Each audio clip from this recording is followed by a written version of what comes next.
I am so happy with the presidential candidates, with a dialogue that was being held, but though some were late and they complained the reason why they were late. They explained and they were humbled. But there are many things that we need to talk. There are things that I expected from these people. Few I heard and few I did not even hear anything. Nigerians, do you know that this 2027 coming election has glittered something? It has made something to be active, which was active in the time of somebody, Abiola. That same thing that was active has come back again. Though in Abiola time, when it came active, it was robbed. Abiola should have been the president. It was robbed. It was robbed because that was the voice of the people. It was robbed. Now, that same thing has come active for 2027. So Nigerians should not allow this very one to be robbed, because I see Nigerians coming together. But before I go into things that I want to touch myself, though I am not a presidential candidate, but I think somebody need to remind them of what that topic was saying, of what the crying of the people. What were the topic? What were they crying about? What are the things being listed by this very mediator? Let us see this video. And I want to say, welcome to GBY TV podcast. Yes, today is a day. This is politics. This is the time to expose, reset a lot of things. I will see you after this chapter. We have before you today leading presidential hopefuls and possibly take some questions from us. I shall now, as the time is spent, Nigerians are tired of listening to slogans. They're tired of listening to speeches, especially as we march towards a very consequential elections. The big question for today is not who wants to be the president. The question is, president for what?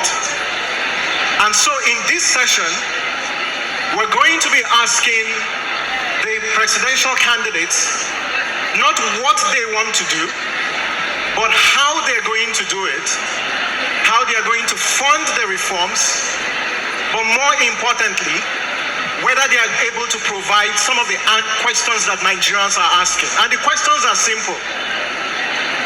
We want food, we want jobs, we want security, and more importantly, can we trust our institutions and whether our votes will count? So this session is not a campaign rally, neither is it an opportunity for rehashed speeches.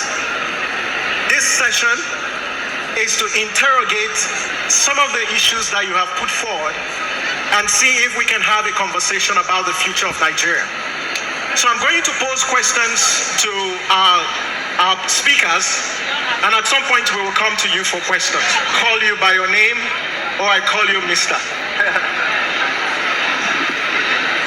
Okay.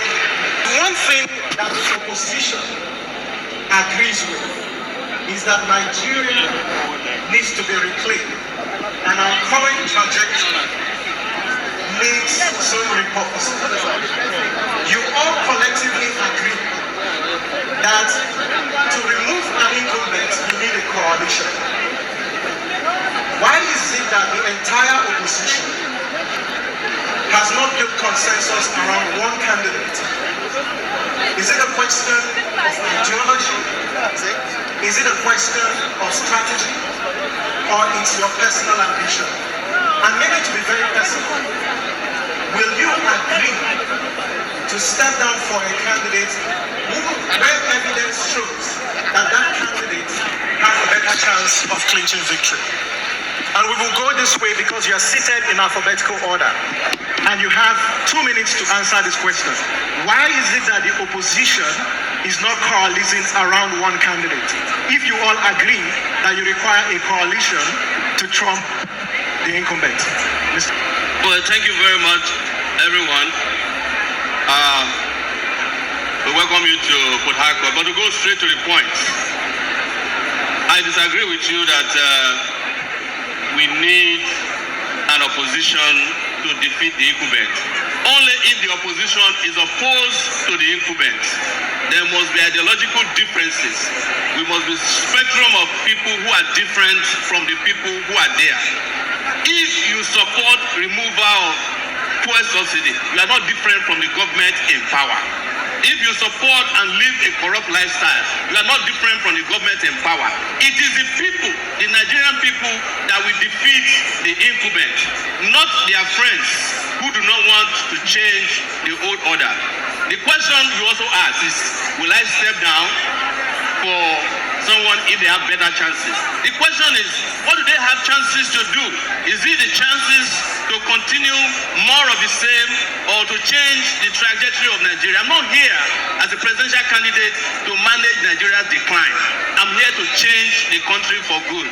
If anybody is willing to change the country, I will work with the president. But I will not work with anybody who simply want to replace the old order with an older, even ricketier order. That's my position. Thank you. Okay, thank you. Amechi.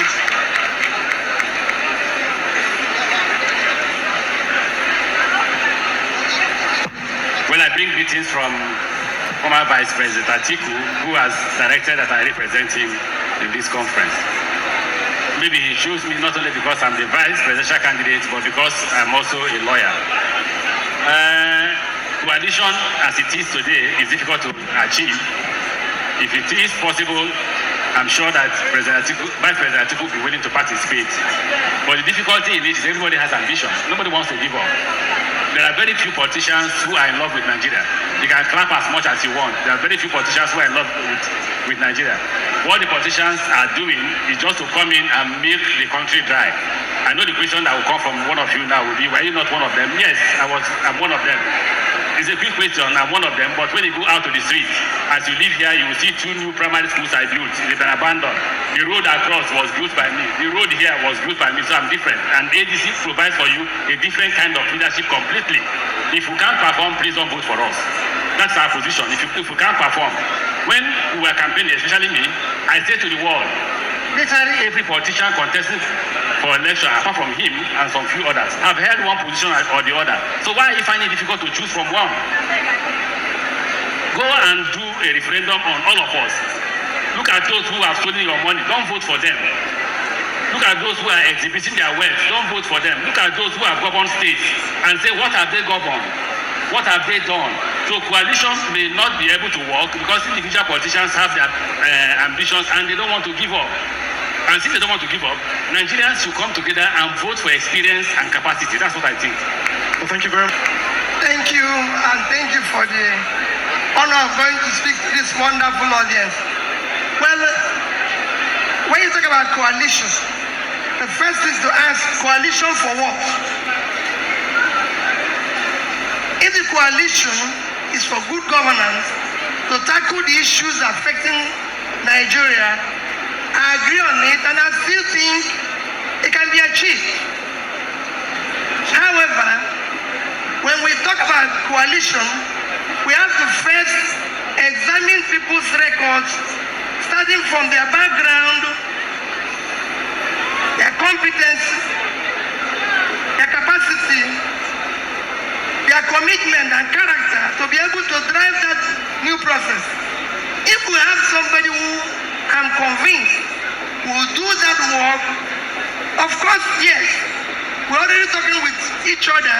How do we come together? Today, the most important thing we need here is unity. But that will be unity of purpose. Unity.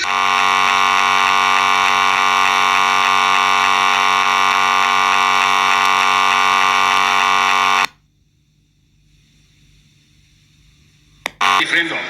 We have all served the government. Atiku has served the government Governor Peter Obi has served in government. I have served in government. All others, apart from he and me, assess us by our last performance and choose.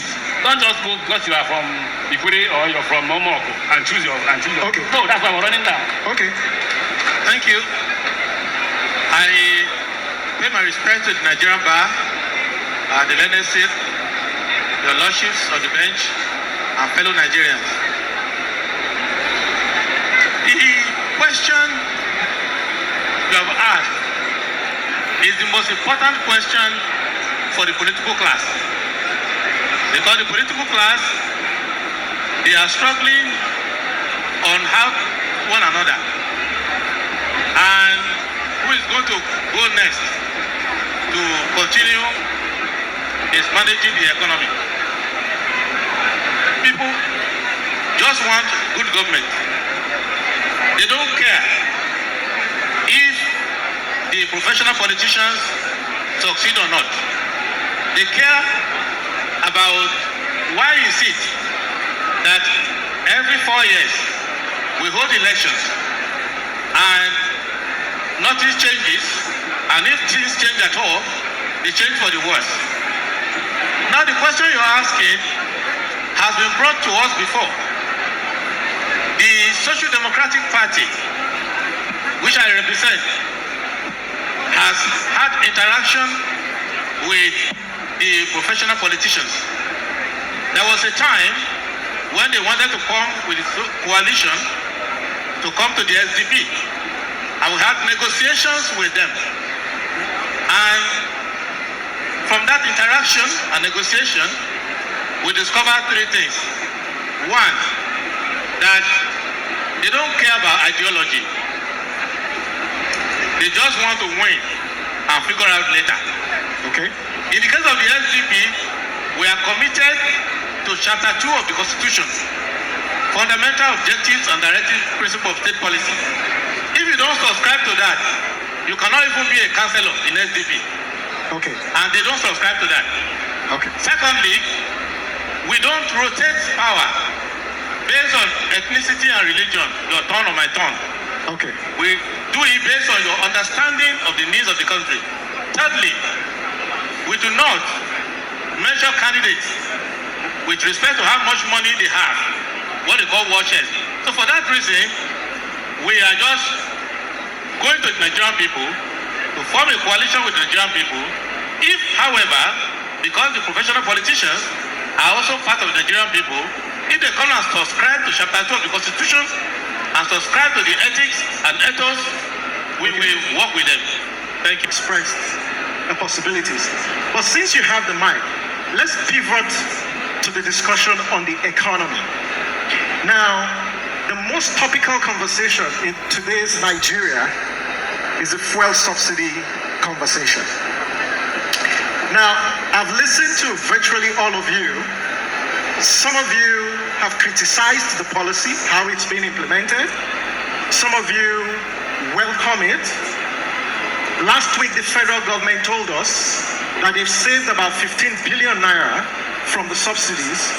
10 billion goes to the states and local governments. To the federal government. My question to you, do you support the removal of fuel subsidy? If the answer is in the affirmative, is there something wrong with the way it's being implemented? And if your answer is no, what other policy options do you propose? Okay, we are back. You've got 2 minutes. 2 minutes. We are back to 4 years ago. 4 years ago, the issue was simple. We said no. We don't believe in the removal of subsidy at all. We said we don't believe. I think Showore of AAC doesn't believe. So just to be clear, you don't believe in removal of fuel subsidy? No, it doesn't make any sense. Okay. And we predicted what would happen if you went into it. The rest of them, Governor Peter Obi said he will remove it. Tupu Abubakar of PDP then said he will remove it on day 1. He will even sell NNPC together with it, and so on and so forth. We said don't do it. And we predicted everything that will happen, and it happened exactly as we predicted it. Now, so the issue of subsidy should not be discussed again, because if you have a patient that has constipation from not drinking sufficient water, and majority of doctors said that we should cut the appendix, and I said, no, don't cut the appendix. Just tell the patient to drink water regularly. After you have allowed the doctor to cut the appendix, another doctor will come and say, want to join the appendix back. It cannot be done. You've already cut the appendix. The subsidy, so-called, has already been taken out of the budget. The so-called savings, which we knew will not come, has also been spoken for and spent. And additional subheads have overcome to the point where we are even in more debt than before. So the solution is that the Nigerian people interaction with subsidy is to lower energy costs. And I will give you 5 ways to lower energy costs without talking about subsidy at all. Because subsidy is like giving somebody a scholarship to a university that does not exist. The scholarship is useless. Subsidy is not the problem. It is the sustainable supply of petroleum products at a reasonable price with a stable exchange rate. That's what you need to deal with. All right, thank you very much. Peter Obi. Well, I subscribe and I maintain that you need to remove subsidy. Mismanagement of the proceeds should not be the reason for not removing it. What we should have done is that when we remove subsidy, we would have given the people alternative usage for the subsidy.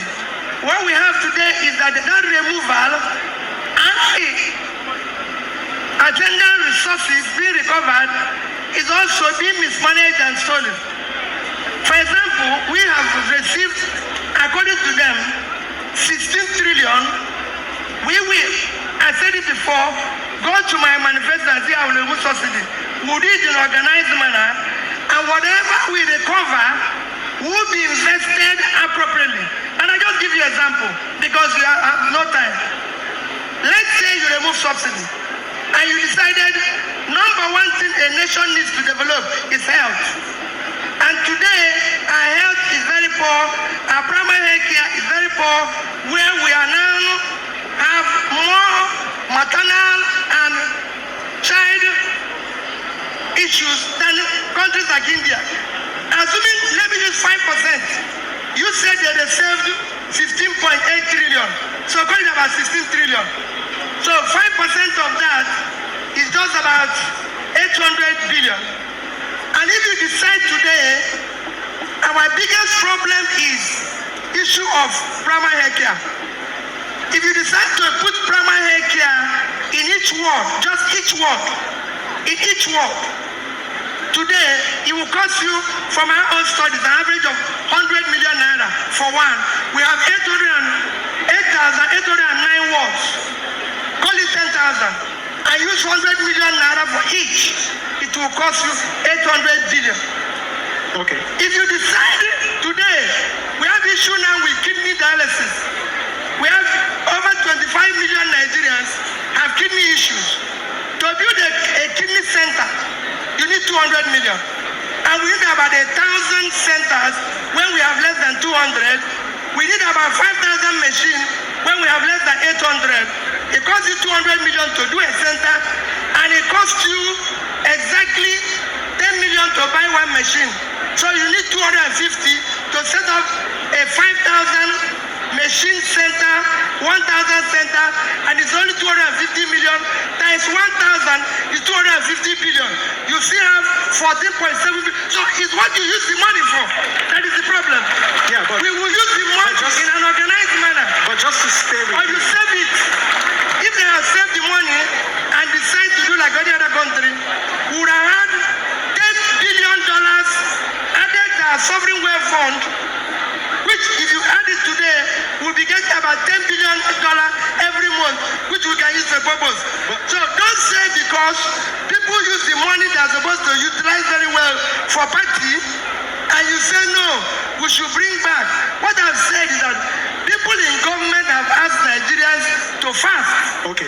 They cannot be feasting when Nigerians are fasting. Yeah, but Governor Peter Obi, the government will tell with health, They will tell you they've rolled out several health programs. There's the health guards, there's the free cancer treatment.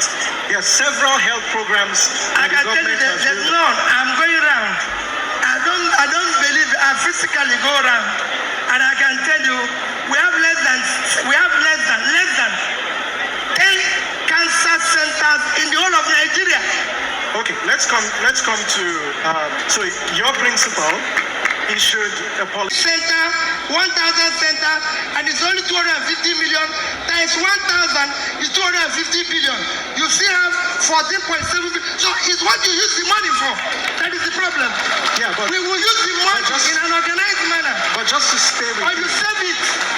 If they have saved the money and decide to do like any other country, we would have had $10 billion added to our sovereign wealth fund, which if you add it today, we'll be getting about $10 billion every month, which we can use for purpose.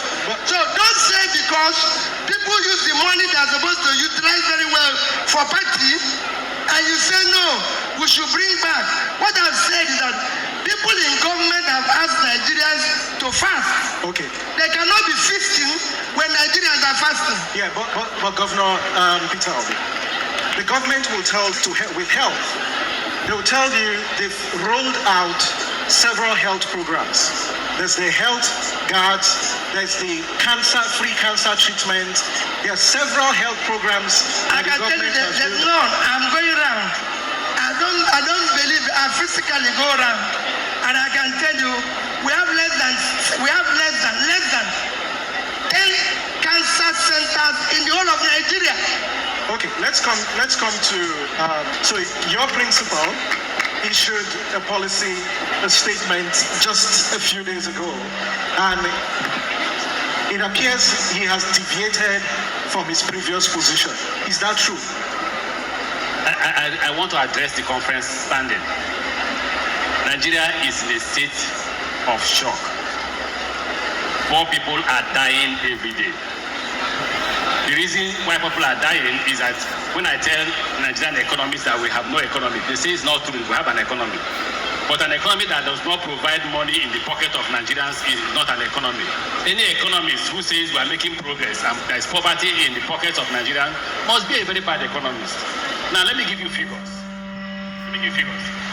Now, currently, we have 11.8 million vehicles.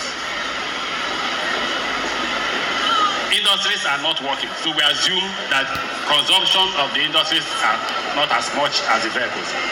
Where is this subsidy money going to? It's going to the private pockets of your president. I call them Alibaba and the 40 thieves. If anybody goes into office as president and allows you to continue to suffer, the person is a wicked man. It will take us 2-3 years to be able to revert this economy to a productive economy. Anybody who tells you that is a magician. If he tells you that in 1-2-3 years he will turn the economy around, person must be lying. What Vice President Atiku is proposing is not to deviate from removal of subsidy or not. He's saying that in the first 4 years that we take back this office, we will put money in the pockets of Nigerians to be able to buy this fuel. And we're not funding. Can you listen? Thank you. Please. Can you listen? Thank you. I'm coming to the how. The how is we will encourage local production. We will only subsidize local production. How is to provide cheap crude for them to refine and sell at a cheap cost. That way individuals will be able to buy fuel. Now, when they are not able to provide subsidy to provide for cheap production, what happens? You are paying more for electricity, you are paying more for transportation. Everything in the economy is running helter-skelter. We will provide you with all the necessary tools for subsidy for only local production to encourage employment, which will create jobs. Okay. Whoever says it's not possible should wait and see. Okay. Thank you very much. Please, I'd like to make a passionate appeal. Those of us who are standing here, we are recording emergency situations. People are collapsing behind. Please, we plead with you, if you can create space so we don't record to economy. Your turn. We're talking fuel subsidy. Where you stand? Should we remove fuel subsidy? And if we do, what do we do with the savings? Your position is not. If there's anyone who has been consistent about non-removal of fuel subsidy, it has been me. And it took Amechi and his principal almost 10 years to catch up with me. They have now reversed their position on fuel subsidy. The question about subsidy is, who are you subsidizing? You are subsidizing the elite, you are subsidizing the governors. The only people who are doing well since they removed subsidy are the governors of states. And when they talk about subsidy, they make it sound like they have not removed subsidy before. I was a student in 1989, they removed subsidy. In 1990, they removed subsidy. They said Nigeria will be better. We are in 2026, they are still removing subsidy. They are robbing Peter Obi to pay Bola Tinubu. That is what removal of subsidy is all about. The poor people of this country only benefit from subsidy from petrol, gasoline. There is no subsidy on kerosene. What did they build with it? There's no subsidy on A1 jet fuel. What did they build with it? Please, don't let these politicians lie to you. I love one thing that Amechi said. He said, apart from Showore and Adebayo, the rest of us have been in government and we have failed. They have no business coming back. Yes. You guys should be apologizing to the Nigerian people. Let me say one more thing. Stop lying. Let me say one more thing. Stop lying, Showore. No. I said, judge us by our achievements. No, I'm adding failure to it. So say so. Say so, don't put it. One other thing I want to say is that when it comes to subsidy, right, transportation policy is important. We have a former governor of Rivers State here, Amechi, who built a rail line that went nowhere. If that rail line was working, subsidy would have been working for the people of Rivers State. Okay. I'm not attacking you, but your records are here in Rivers State. Okay. And we cannot ignore that those of you who have governed before, who refuse to subsidize your people. Peter Obi did not subsidize education in state. Lecturers and doctors went on strike for 13 months. Okay. You may like him as a person, but he did not perform as a governor. That is the truth. Okay. And we can't keep pretending that there's nothing wrong with Nigeria. Thank you very much. People have run Nigeria up to this point. Thank you very I will not remove subsidy. Thank you. Because the poor in Nigeria Thank you is to very be much. subsidized instead of the rich. We are already subsidizing them with waivers. We are subsidizing their lifestyles. They are driving convoys and big stars and air jets. Thank you. We have a duty to return power to the people and subsidize the poor. Thank you very much. I think that we're here to have a conversation. And in this conversation, I would like to implore, because yes, you have the right of reply, but we will not have a productive conversation if we do this back and forth. So please, as much as possible, let's refrain from any form of attack so we can have, a very robust discussion. Now, let's talk about security. You want to reply? Okay, I give you 1 minute to reply. You can turn on the mic. I know Showore very well. He knows I know him very well. Playing to the gallery will not make you win the election. You will not win. Now, why Showore will not win is not you shouting. There are no more than 24,000 lawyers who are here, and there are 93 million voters. So 24,000 should vote for Showore and see whether he will win. That's not the issue. Let's go to what he said. Who are those from Lagos? There is Lagos Ibadan Railway is working or not? In my time, it was working. I don't know what's happening under Tinubu. There is Abuja Kaduna Rail working or not? What happened? Now, where are Rivers lawyers? Please take Showore around. Where are the Rivers lawyers who are present? Take Showore around. Okay. Showore, I said I built that road. I built this road. I built this primary school. I built that primary school. Showore, what is your experience? All right, go When on. politicians are talking, close your mouth. Yes, you have the right of reply. Yes, you have the floor.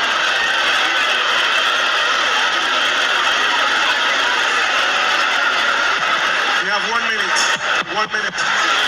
Thank you very much. Let's listen, please. Let's listen. Thank you. Let me join others in standing up. Please, mine will not be, I'm not answering, I'm not defending anything. I'm happy that most people from around here. Thank you. Doctors were on strike for 13 months. The only thing doctors have never said is why they went on strike. If anybody here can tell me why doctors went on strike, then I'll defend it. When I became governor, there was not a single school of nursing accredited in Anambra State. Our university did not have a teaching hospital. Our hospitals were not accredited. And I've decided after several months to deal with our doctors. When I put money in general hospitals, they transfer it to somewhere else. And I decided, 1 minute, and I decided I'm going to work with the agencies, schools owned by the churches, hospitals owned by the churches and everything. And I started funding them like ENU and everything. The judges said, I'm supporting private sector. And we had a disagreement. If the doctors were very effective, in 13 months, there was no mass death. That means something is missing. Because after 13 months, we are still alive. Okay. And they were on strike. Today, go to Anambra State. We have the highest number of schools of nursing, midwifery, than any other state. We have three teaching hospitals. Three teaching hospitals from our own university teaching hospital to ENU, to Boromeo, they are teaching hospital today. Because of that decision I took. So it's very simple. If I get into government, anytime the sectors will annoy, Okay. if annoying them means that we will do well, Okay. we will do that. Thank you very much. Thank you. Let's talk about security and state capacity. And I'll begin with you, Prince.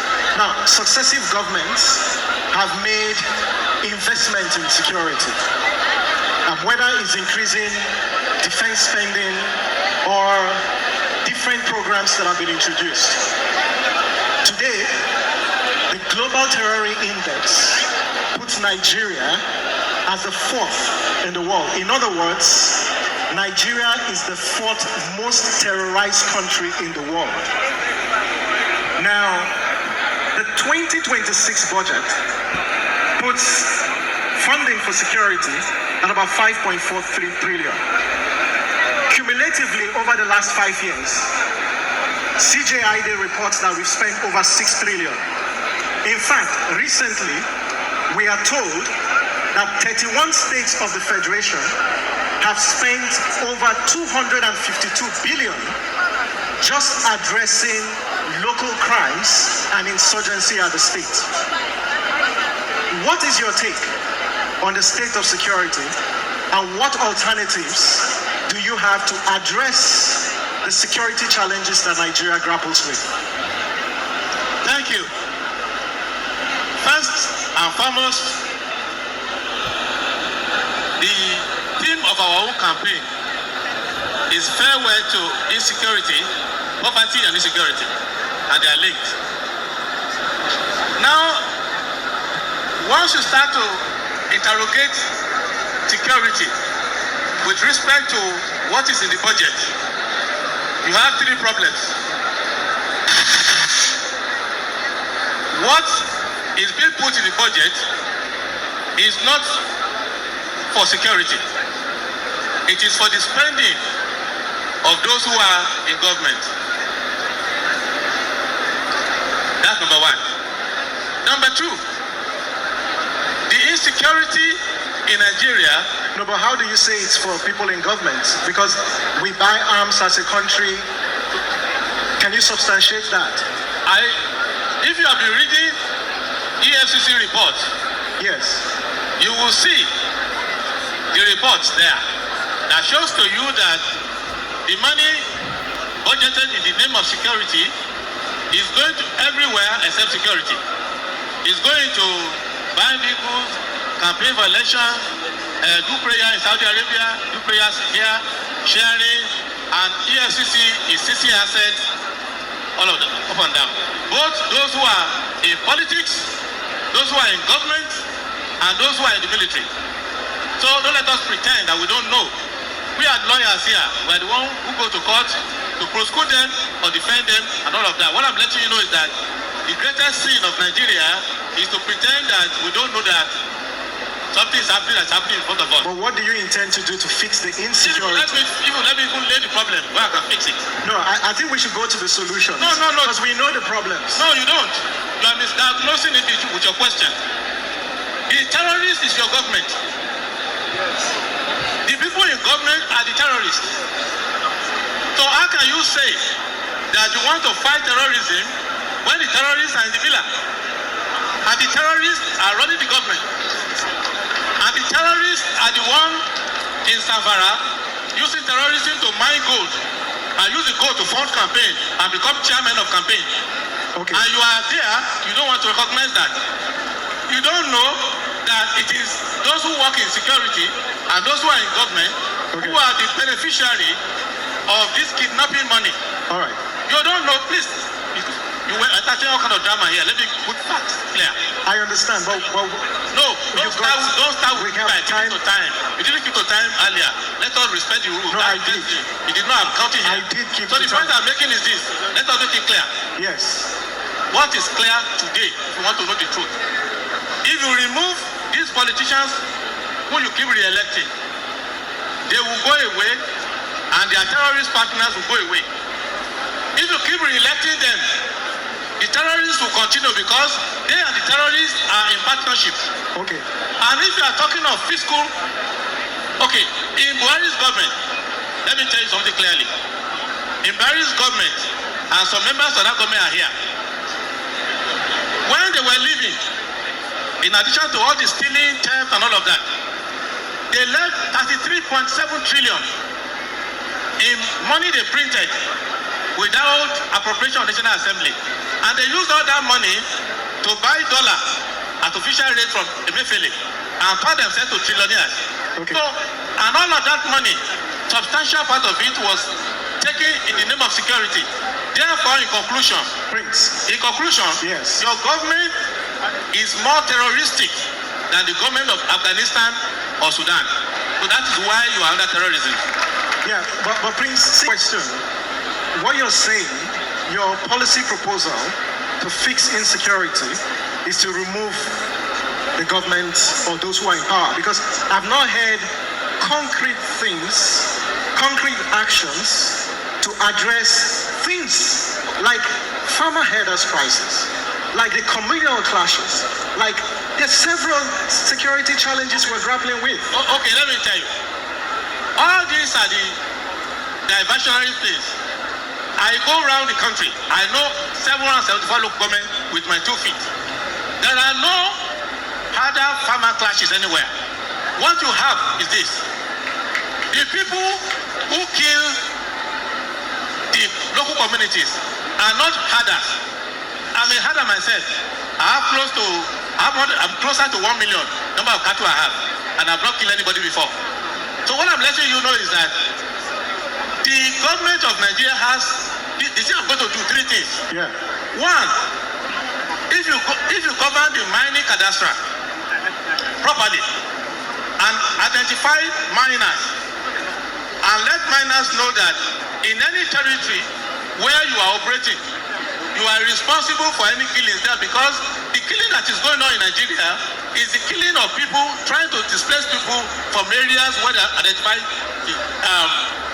resources. Secondly, the Office of National Security Advisor, as passed by the ONSA Act, I will amend it. Okay. Because that is where they were housing all the problems that are now managing insecurity prevention framework. I'm sorry, I have to cut you. The last point. If you can do that in 30 seconds. The last point. You will need to give Nigerians a people's army.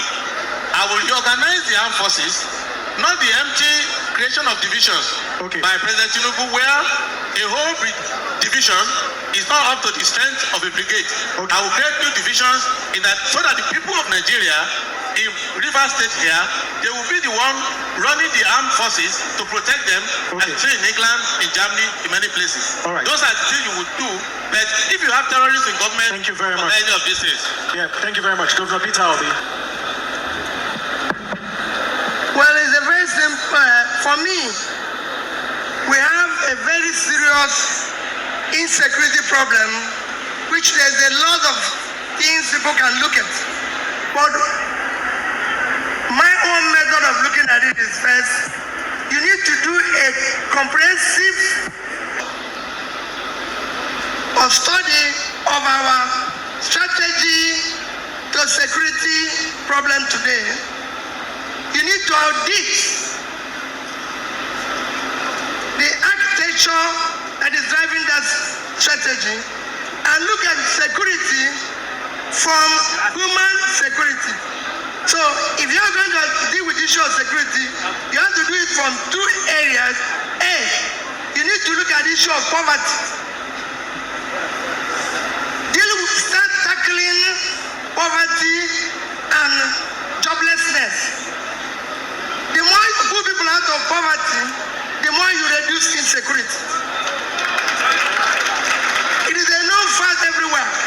Two, when you now do that, you now look at the criminality, some of which my brother has mentioned, and said on issue of your resources, when you start dealing with the issue of corruption or how people get their resources, you again give it a blow, and you need to look at your alignment between your security forces, staff them properly, make sure they are taken care of properly, and support them. With that, you will address insecurity considerably. Also, supporting local vigilantes. I can tell you, as governor in Anambra State, we pay directly from office of the governor for vigilante in each community, what each community pick up and their people, and that was how we were able to manage insecurity, and that you can do nationally. Deal with local communities, they know those who are criminals among them, but you need to pull people out of poverty. You need to realign your strategy. You need to support communities. You will reduce it drastically. Thank you. Thank you very much. I will plead with you to give me more time. The reason why I'm pleading with you is that I'm the only person who has fought insecurity amongst all of us here. When I took over as governor of Rivers State, it was a no-go area. Nobody could visit, and I took a decision. What decision did I take? I withdrew all soldiers from roadblocks. Go back to your barracks. And they did. And the GOC was scared and was mad. He said, why? I said, I know what I'm doing. The first thing I did was, I agree with Governor Peter Obi that insecurity is a product of poverty. So the first thing is not physical policing, is economy. What did we do? We decided to build over 500 primary schools. For each primary school, you employ 50 persons. We decided to build over 300 health centers. For each health center, you employ 50 persons. We decided to build over 200 roads. For each road, you employed 500 persons. Then, once the economy started improving, crime began to reduce. So, that's a little more time. Just wait, don't clap. Because I say judge us by our performance and make your decisions. Now, after that, what did we do? We engaged Nigerian security. What's the problem? Equipment, we buy you the equipment. We went to the president and sought for approval to buy all the necessary equipment that they needed, and we bought them. We made sure there are consequences for action. So the kidnappers had to choose between two options. Option A, I kidnap you, I run the risk of losing my life because they will shoot. Or I go to take employment at the health center or at road construction or primary school, and I live my life.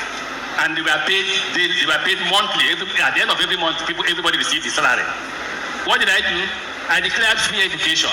And free education was me going to school, establishing parent teachers community association. I paid the school fees of every child. I paid it to the association, and I asked them to run the school from that. The responsibility of government is just to pay salaries. I made sure that every health center can take you free of charge. How did I handle that? I went to each health center and paid the doctor for every patient he saw. I paid the doctor for the patient. He billed every patient. We paid. That's why when we talk about subsidies, he said, what is government doing with their money? What is government actually doing? You have removed subsidy from petrol. You have removed subsidy from electricity. What are you doing with the money? The money is going to Alibaba and the 40 thieves. Okay. Sorry, sir. Hold on. Because I will go to what are we going to do differently from them? What Atiku's government will do differently from them? Without 1 minute or two, please. It's about policy. It's not about coming here to showcase. Now, what will the government of Atiku going to do differently from them? If we ensure that we deal with the economy that puts money in the pockets of individuals, then we'll go back to what they are doing now, what Buhari did. What did Buhari do? He got Chad, Benin Republic and others to work together with us, intelligence gathering, being able to identify these criminals. But if you don't put money in the hands of Nigerians, no matter what you do, crime will be on the rise. If today lawyers can't pay their salaries, if you're not careful, some lawyers will become criminals because crime pays.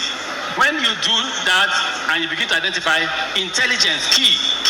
When I was governor, I knew where everybody was. I knew who was doing what. I knew who entered a hotel and came out of a hotel and anywhere he went to. And that information was passed to me every day and I knew what to do. Thank you. 13,200 teachers at the group. I'm going to go straight to my solution to security. Because not only did I study security, I covered the security in Nigeria, I identify the problem. There are 3 stages to solve this problem. The first, of course, is to stop the bleeding. And by this, we must motivate our security agencies. We must provide internationally based standardized system of security. I'm the guy who said I will employ a drone as the Minister of Defense. I'm not joking. I hate the bureaucracy that caused the problem of insecurity in Nigeria. But most importantly, nobody wants to go and die for you when you are paying them 56,000 naira per month. I'm talking about security agencies. I'm the guy who proposed 500,000 minimum wage. And people said it will cause inflation. And I'm asking, why is it that when your senators who do nothing are taking 30 million naira per month, it doesn't cause inflation? Why is it that the governor can say 1 trillion naira that we all know it doesn't cause inflation? It's only when we want to pay workers who are risking their lives that we talk about inflation. The second aspect of it is, of course, a medium-term process, which includes the job of you lawyers, enforcement of our laws, so that people who perpetrate insecurity don't get away with it. And I'm talking about not only the kidnappers, but their backers. I know, and I agree with my friend, the lawyer there, Adewale, that Nigerian leaders are criminals. They are involved in insecurity. They use their houses, their vehicles, they use their influence. If a major kidnapper is arrested, all these governors can confess to you, they were former governors. The people that intervene on their behalf are rich people. They are the ones who bail them out of the police station. They are the ones who make sure that the legal system doesn't work against. You lawyers know this. You know it. You confront these problems when you are litigating and prosecuting. Some of you participate in it. I'm not accusing you lawyers of participating in crime, but some of you do. You help them escape justice. Don't stop me, because you don't stop a big man. I did stop. Yes. But most importantly, and that's the last part, that's very important, we cannot solve insecurity in Nigeria without addressing inequalities. The reason why our young people prefer to kidnap more than they will stay in school is because it's more profitable to kidnap people and make money quickly, because their leaders are living flamboyantly and they want to be like them. Their mentors are living flamboyantly, and they want. So we must address inequality, and that is why, as a political party, the African Action Congress has stated that we will invest in free education so that children can stay in school. There are 30 million of them that we need to take off the street. That is 13 million potential kidnappers that you are put in school. We are going to build 1 million homes, public homes, mixed income housing. It will provide jobs for gazillions of people. We have an economic program that will transition from this fossil fuel-based economy to a green economy. Our agricultural value system will be different. All of this will take people out of the street, give them jobs, give them dignity, give them a different lifestyle, so that you do not have as many people who are engaging in crime as you are having now. Finally, I want to tell you that terrorism in Nigeria is an industry. It's an industrial complex. I agree with our brother Adewale that until you take out the terrorists in government, you can't take out the terrorists on the street. Thank you very much. Can you hold your mics? And I just want to ask you, I mean all of you, if you can hold your mics, I want to ask you this question. Do you support state police, Prince? I have said it, and I keep repeating it. It's a very simple constitutional issue. We are in a divided. Do you support state police? Yes or no? It's not a yes or no issue. It's a thinking issue. Okay. Don't put me in Tinubu's monolistic thinking. No, but that's not what I'm doing. No, let me tell you simple. Okay. It's a principle of law. Yes. That the sovereignty of Nigeria is divided between federal, state, and local. The legislative power includes the power, or should include the power, to police. Any level of government that has the legislative capacity to make laws should have capacity to create a police to enforce that law. It is not a political slogan. If I can make laws, I should be able to create police to enforce my law. No level of government should depend on another level to enforce its own law. If you come to River State and kill somebody, it's against the laws of River State to kill somebody in River State. River State should not need Abuja to help them apprehend you. Well, every level of government should be able to create its own law enforcement mechanism, including policies, because they all have their own courts. Will I be right if I say you support? Does that mean you support state police? I support police at every level of government. Federal, its own police. State, its own police. Local government, its own police, because that is how it should be in federalism.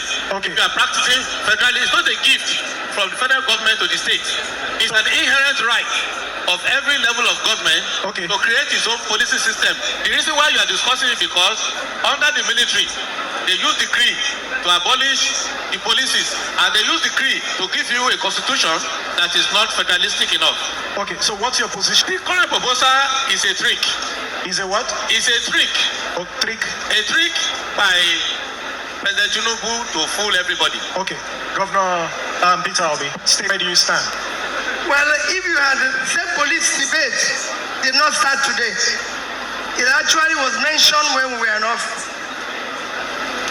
Like he said, I believe that every level of government to the community should have a form of their own security system. It's not whether you call it state or police or anything. They should have their own security system. Like as you mentioned here, issue of kidnapping, everybody knows that as governor, if you kidnap somebody, you the kidnapper and your house will go down. So it's a very simple thing. We have the law to back it up. So every level of government should be able to have their own form of security system, including the community.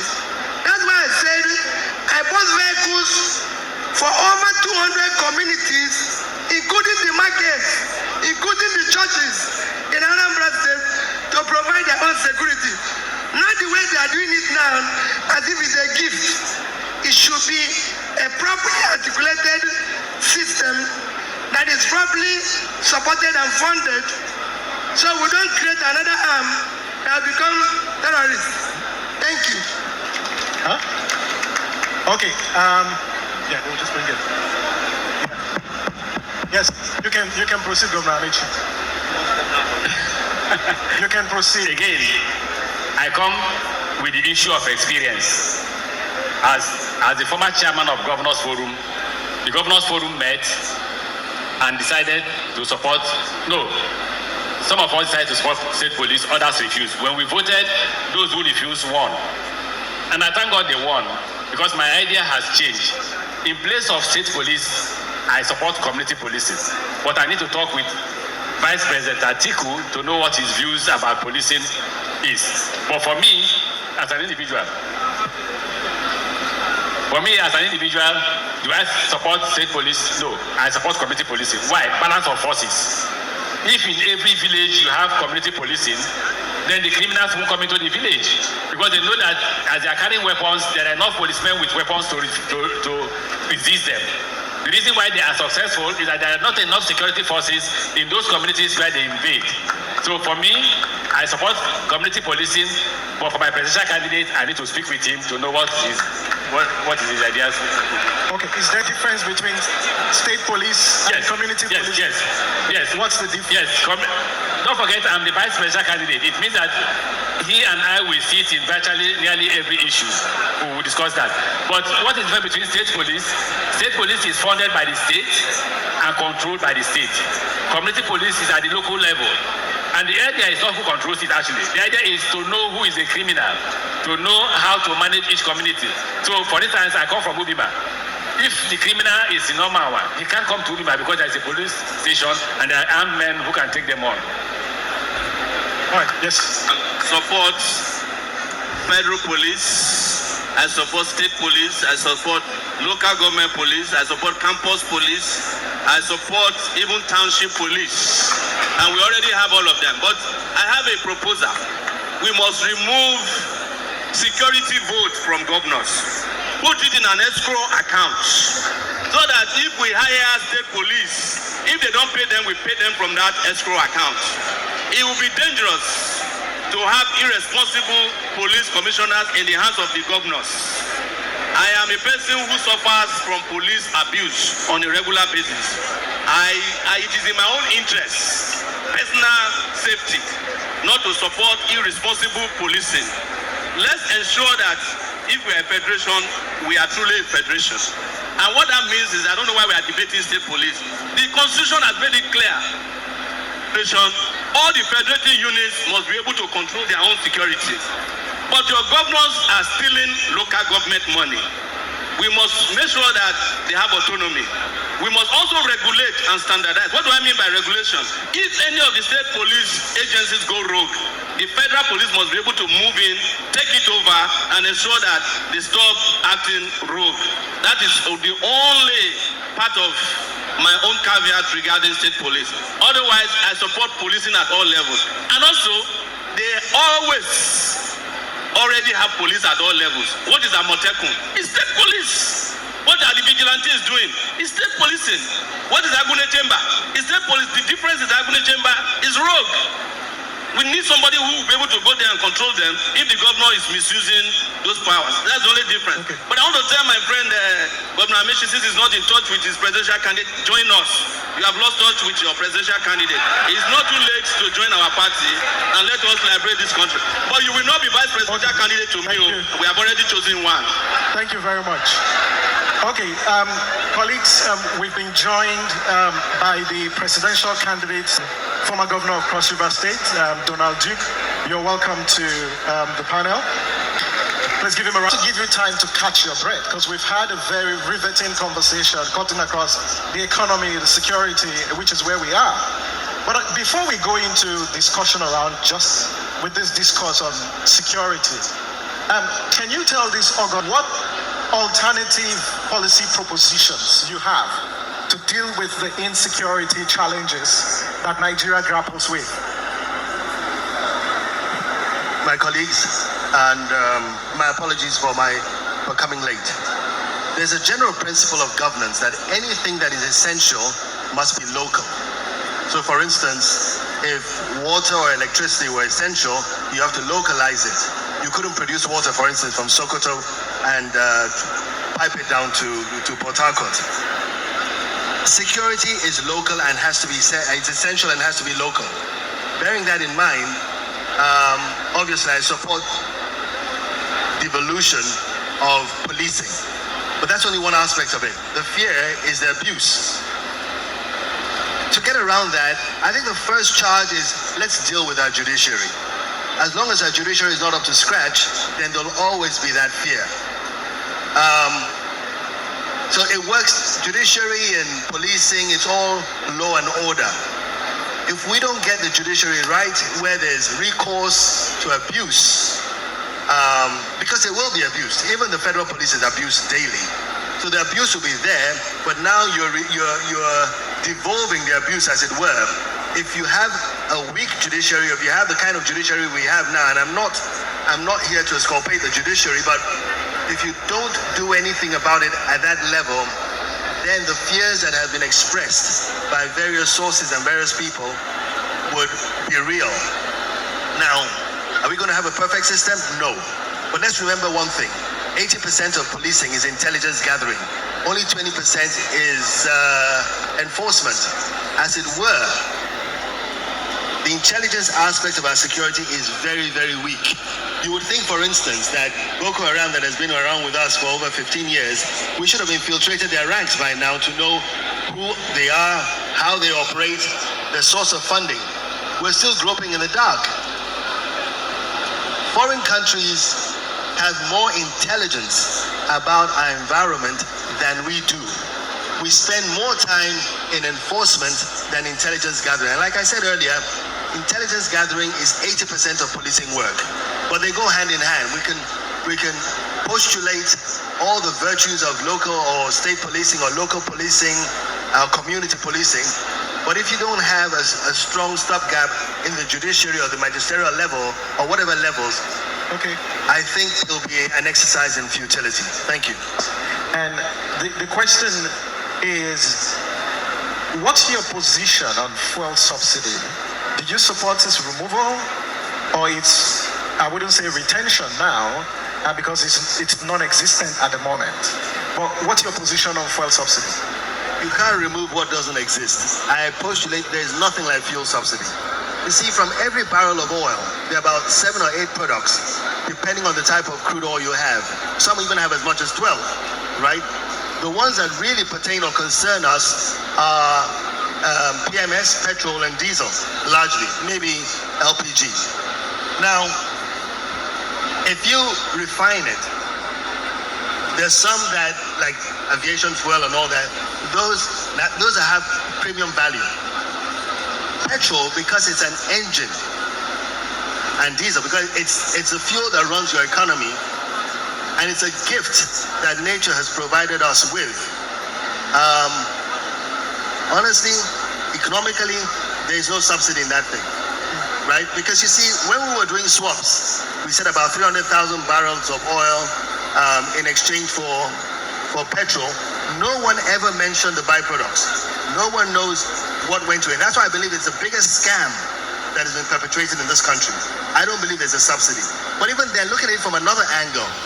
If you, for instance, the moderator, you are a farmer, you produce 10 tons of maize annually, and you consume one to keep your workers going, to keep your family going, are you subsidizing your family? This is a gift that nature's endowed us with. We cannot compare the price of petrol, where we produce or we have the raw material for, with that operating in countries that do not have. Okay. Right? You've got to use what you've got to get what you want.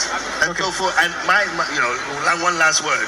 For me, the overall essence of government is productivity of its people. So if that is the vision or the mission statement of government, all the factors that have to do with productivity must be made abundantly available. Okay. We have all known forms of energy, from the crudest, which is slavery. Slavery was about energy, to hydrocarbons, solar, water, you name it. The other argument people come up with, which I find nonsensical, is that, if energy is cheap here, if petrol is cheap here, to find its way across the borders, are you going to punish your citizens due to your inability to police your borders? And besides, you can dye your petrol a peculiar color. You have NIA and all these agencies around, and they can trace it back. Mental laziness when it comes to the administration of the country. Okay. The question is, if the federal government told us last week that we saved as a country 15.8 trillion, so where did that savings come from? If you say there's actually no subsidy anywhere, where did the savings come from then? That's if you believe what they say. Are you saying the federal government is lying to us? That's if you believe what they say. I'll repeat that. I don't believe what they say. And I've been privileged to be involved. This whole subsidy thing started during the reign of General Abacha, right? And I was a member of the National Economic Intelligence Committee at the time. And we went through the books one after the other in great detail. You can sell petrol in this country at 200 naira a liter if you wanted to, because there are other products to be sold. And besides, it's the engine of your economy. The inflation you fight today is, you see, look, the central bank puts interest at 30-something%. That is negative for productivity. And they'll tell you it's based on inflation. It's not the interest rates on the banks that cause inflation. It's the ballooning of government. Okay. Spending recklessly and not investigating the things that really cause. Monetary policy and fiscal policy are disconnected completely. One works against the other. Okay. National. Now, in Nigeria, it seems as if it is all politics without governance. We don't know where policy should stop and governance should begin. Year in, year out, we always ask for change. What change in particular? Now, we have candidates, very intelligent, bright candidates. I must give kudos. I'm Cross River. I'm the former governor of Cross River. Yeah, I must have to acknowledge that. Now, we have very intelligent candidates, Mr. P2B and the likes of, and everybody. But the question is this. Thank you. What change, what policy drive, what consistency are we bringing to the table, other than winning elections in Nigeria? Thank you very much. My name is Dr. Chioma Emuka. I'm directing my questions to our former governor, Mr. Peter Obi. Under Maslow's hierarchy of need, we know that in that pyramid, the widest part of it talks about food and shelter. And in Nigeria today, we are living an austere life. Abject poverty has taken over. And under your campaign, there's this slogan, we don't give shishi. Madam, your question. Yes, your question. Under that, people are saying that we don't give shishi means forget prosperity and welfare of the people. So, sir, we want to, that's what people are saying. Why some people are saying, Thank you. forget Thank you. money. Thank you, ma'am. Thank you. Number 3. Okay. We have always been talking about we are the leaders of tomorrow. Okay. I am getting older. Okay. I cannot even afford. Observed over the years that INEC spends billions, hundreds of billions conducting elections. People stay in the sun, under the sun, morning till evening to cast their vote. But ultimately, the decision of who gets elected lies with the courts. It's the courts that decide who becomes elected into a political office. Okay. So my question is, what are you going to do to ensure that the civic responsibility of our people, as we are told in social studies, casting our vote, is transferred back to the people, and election-connected litigations are reduced to the bare minimum? Okay. Thank you so much. My name is Obaje Fani from MBA Owerri branch. The problem of Nigeria is institutional failure. The individuals are stronger than the institution. And in a situation where the individuals are stronger than the institution will be as good as dead. Your question. Your Excellency, Mr. P2B, I have a personal question to you on behalf of the bar.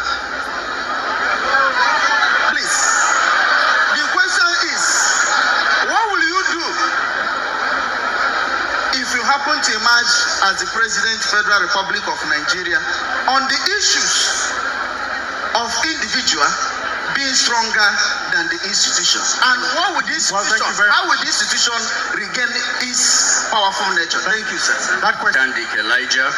My question is to all the candidates, and I want to know, our country is divided, very divided along ethnic, religious, and other divides. So how will you bring about unity? Because when we have issues and they are not addressed as a national issue, but ethnicity and religion comes to play, we cannot move forward. Then also, what about the right to self-defense? I'm sorry, we can only take one. We can only take one. Thank you very much. Blessing Isaac, and I stand here to ask this question as it affects democracy and governance. Democracy and governance, you know, when we refer to its dichotomy for the South Compliance. Cookie bite. and northern Nigeria, for instance, and other parts of the country as well, can we say that Nigeria has positively benefited from the dividends of democracy and governance as it stands today? Or is democracy particularly for the political elites of this country? Thank you. I'll take Madam, yes. Good afternoon. My name is Judahana Sylvanus Ekeng, and my question is directed to Sir Peter Obi. Have you considered that technology may be the major solution to the problems in this country as far as security is concerned? Statistically, persons over 23 have increased in the amount of bank apps that they have. Have we considered the possibility of geo-tracking, that a person who is facing an insecurity crisis can easily tap an app on their phone and inform the government of their last known location? Have we considered technology as a means to address issues of insecurity? Thank you. The lady. Okay. My name is Abdurazak Saadatu, and my question is directed to all the presidential aspirants here. Now, you made mention of providing long-term solutions to the insecurity issues that is currently ravaging Nigeria. Now, the issue is that we need a short-term solution. What are those short-term solutions you have for us? Okay. Now to the Senate. I just want to ask all the presidential candidates of all the political parties here to respond to this question. In a country where the president declared that it is his turn, in a country where the president said all is fair in politics, in a country where the president says grab it and run away with it, what are you individually and your party doing to make sure that election will count and our votes will be protected? Individually, you and your political party, what are you going to do, or what are you doing to make sure that votes will count and the process will be transparent in a country where there's already a declaration by a president? Okay, no, just hold on. Abba, the Premier of Africa. My question is directed to Mr. Peter Obi. We have 25 million out of school children.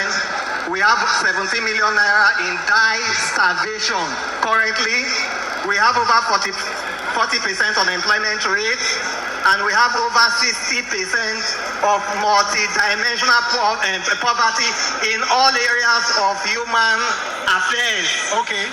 What can you do, and how can you do to remedy this situation within a timeline of 3 years? Thank you very much. The question is this. I am surprised. Who are you? Can you introduce yourself? My name is His Royal Highness Oba Rufus Olariwaju Ajayi Arilewola II. Kábíyèsí o. Thank you very much.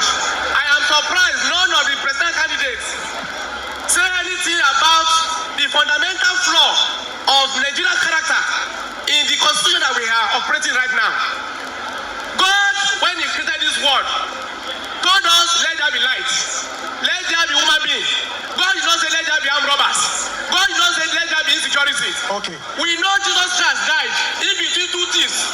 We know there must be more bad people in society than the good ones. Kábíyèsí o. Yes, what I'm trying to say is that I want them to say something? Are they going to change this constitution so that we have a good constitution that we say let there be light, let there be good people, let there be security, don't let there be armed robbers? Thank you. Understand me? To the clergy. President, my question is just to Mr. Peter Obi. What are the very first three things you are going to do the first year you come into office as the President of Nigeria, knowing that you have been fighting corruption and that once you get into that seat, corruption will fight back? Thank you. Thank you very much. Then the gents. Ali Chibuzov. Now, we all know how APC came about by several parties coming together. Several parties coming together to form the APC. Now, my question goes to Your Excellency, Mr. Rotimi Amechi. You made bold to say that Mr. Showore cannot win the presidential election. With all due respect, I also make bold to say that, with all due respect, sir, he also cannot win the presidential elections. Why can't all of you come together to have one party? Okay. Because when Mr. Peter Obi is the most popular of all the candidates here. So why can't you come together and give him the support to go against the status quo? Thank you very much. Hey. My name is Prince Charles Ibe. I am from Enugu State. My question is on what borders all of us. Number one, I am from the north. I am an Hausa man. I am from the east. I'm an Igbo man. I am from Lagos. I am a Yoruba man. The question. How do we deal with the issue of ethnicity in this land? Thank you very much. Thank you, sir. I will start with the person who said, I can't win the election. You know why I wanted to ask where he comes from? Where he comes from will give you the reason why he's asking the question. But again, among the opposition, the Atiku Amechi ticket appears to be the brightest. I'm the politician. Don't shout. Most of you either be in court or waiting for court cases. I'm the politician. I've been a politician since the age of 22. I'm 61 today. So imagine 40-something years ago. Now, we have discussed coalitions. I'm surprised he's bringing it back. I will say to him, we are working hard. We need him on board to ensure that Atiku Amechi ticket wins the election. Now, I would like to answer the guy who asked about all is fair in politics. I think it was Dino. What the president has done is that the president has declared war against Nigerians. He says all is fair in politics. And I agree with him. All is fair in Nigerian politics. We will not come to court. Don't bother your head. Don't bother yourself. Election will be won and lost on the field. Because the president has said he must win on the field. Because the court has become unnecessary arbiter of nothing. So I agree with the president that he says all is fair in politics. You saw Oshun, right? Citizens had their own matches, had their own ballot papers, had everything to themselves, right? If INEC man comes, they say, show us the result sheet. You must show the result sheet. If you don't show the result sheet, there will be no what? They won't let you do. When they finish seeing the result sheet, they say, show us the ballot papers. You show the ballot papers, they count the ballot papers. When they finish counting and it's the same, they say, okay, let's start voting. After voting, what did they do? They say upload. Citizens' rights and citizens' enforcement of law. They say upload. They say you can't upload here. The one I love most was in Oshun. They hired a bus, put the man and the policeman inside the bus and drove into where they can get service to upload. When he uploaded, they left him to go. We will decide the president of Nigeria. You know why? Ali Baba and the 40 thieves will not allow you to win. Because stealing is become a culture. I'm a student of culture. So the only way you can stop a thief is by making sure he does not win. Okay. That's my response to that. Unity. Check the ticket. Atiku and I are the only detribalized Nigerians on the ticket. Check Atiku. Check all his appointments. Check me. Check all my appointments. When I was Minister for Transport, I had Mamora, as head of agencies. I had George Moalo as head of agencies. I had Yakuku as head of agencies. I had Hadiza as a head of agency. They come from different parts of Nigeria, including George Moalo. I am not President Tinubu. I won't appoint everybody from River State. Neither will Atiku appoint everybody from the north. Vote for us. Governor Amici, these people you called, some will say you didn't appoint them. The president appointed them. Oh, wait, okay, well, you're correct. I was a minister. But the law of all the laws say they shall be nominated by the Minister for Transport. That's what the law. Section 1 of MPA law says the Minister for Transport will nominate, and I nominated Hadiza. Go and ask her. And when I felt I was tired that she was not doing what I wanted her to do to get MPA to grow, I removed her and I went to the president. Okay. Asked George Moalo, I nominated George Moalo as, listen, when he walked into my office and said, we are being cheated from the southeast, we are being, I said, what are you being cheated for? He said, no appointment. I said, okay, get ready, you will get an appointment. And he did. Go and ask Mamora. Mamora was my mate as speaker. I told Mamora, the best I can do for you is head of agency, and I did. So come on. Okay. The same with Atiku. Okay, thank you very much, Governor Peter Obi. Well, we're only told to answer. We are going to answer the questions that are direct to us. The first is somebody who talked about poverty. Nigeria, let me start by telling you, Nigeria is not a poor country.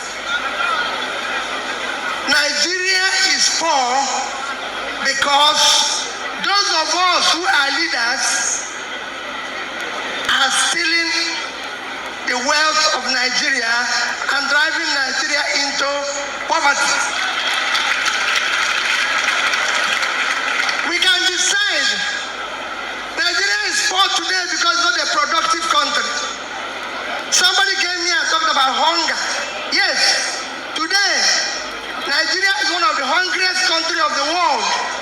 We got worse in the past 3 years, where we now move from where we are to 109 in the hungriest country. Some of you might not know that in the past 2 years, Ukraine that is at war gave us grain to fight hunger. We are hungry because Nigeria is not a productive country. If we decide today to invest in critical areas of development, which include pulling people out of poverty, by investing in agriculture, we can make more money from agriculture than we make from oil.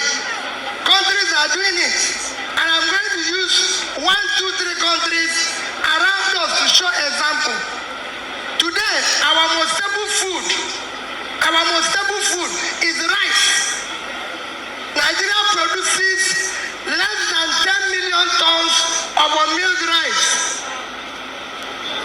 A tiny country like Bangladesh produces 60 million tons of milled rice, almost 10 times what Nigeria will produce. Bangladesh's size is 148,000 square kilometers. That is the size of Bangladesh. That is the size of our 2 biggest states. Niger State at 76.3 and Borno at 70.8 put together is 147,000. So these 2 states are about the size of Bangladesh, and Bangladesh have 170 million people. Is heavily dense. So we have the space. Problem with Borno State because we have Sambisa Forest. Sambisa Forest is a land occupying area of 60,000 square kilometers. That's 3 times the size of Israel. Israel is exporting food. Israel is 22,000 square kilometers. If you times it by 3, 66. We have one state that is listening. We can produce food, but people don't want us to produce food. We can go on and on. Ethiopia is exporting tea, coffee. Everybody, Sierra Leone, small countries. We have Taraba, 54,000 square kilometers. We Mambila that can produce tea. Nobody's doing that. We are going to share oil money. Tiny countries like Netherlands produces 120 billion euros of agricultural material. Without water, there are 33,000 square kilometers. Niger State is 76.3. So it's 2.5 times the size of Netherlands. I can go on and on. So we don't have any problem with poverty. Okay. What we have is that we need to move the country from consumption to production. When you have people stealing public money, let me tell you what you do. You kill entrepreneurship. Okay. Because people are making money without contributing anything. You kill professionalism because people are making money without producing anything. You kill hard work. That is it. Okay. So that is not that particular question.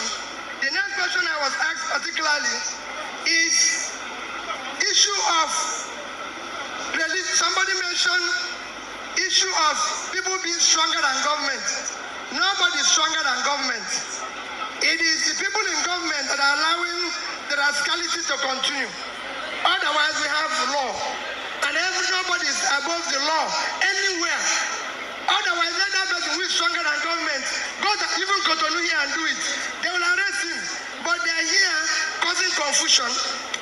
Okay. There's question of ethnicism. We don't have ethnic or religious problem. It is politicians that are dividing us. No tribe buys bread cheaper. No tribe buys food cheaper. It's politicians that are dividing us because we don't want to be divided. And finally, all is fair in politics. Yes, all is fair in politics because when people have broken the rules and everything, today in Nigeria, we have a situation where we are saying, what is our qualification to be president? None of you know. What is qualification to be president of Nigeria or governor? Nobody knows. It's in the constitution. No, it's in the constitution. Our own National Assembly said that forgery is not an offense in electoral matter. Our own assembly said that nothing is. So when we have a case of where we the leaders, a case of where lunatics have taken over the asylum and decided to cancel all laws that makes it work. So all is fair because that's what we need to sustain the rascality. Governor Obi, I don't know if I heard you clearly. Did you say the National Assembly said funding is not? Is that what you said? Forgery. Is that a, huh? Yes. Funding? Forgery. Forgery. Oh. Forgery is no longer an offense in electoral matter. So because of it now, we have all is fair. You can't have it anywhere. No, Governor Peter Obi, I think let's put things in perspective. What they did to the Electoral Act was to say that non-qualification was no longer an election petitions matter. That is forgery. That is it. No qualification. So there's no qualification. That means all is fair. All is fair is all is fair. But it's still a criminal case. No, it's an electoral matter. Yeah. In electoral matter. Yeah. If you remove it in electoral matter, why are you going to say it's a problem in another matter? We remove it where it needs to. The process through which people come into office is far more fundamental than what they do in that office. Okay. That's where we'll start. Thank you. Thank you and God bless you. Thank you. If you take one general question that was asked to the candidates. What we need to understand is that government reflects the level of consciousness of the people.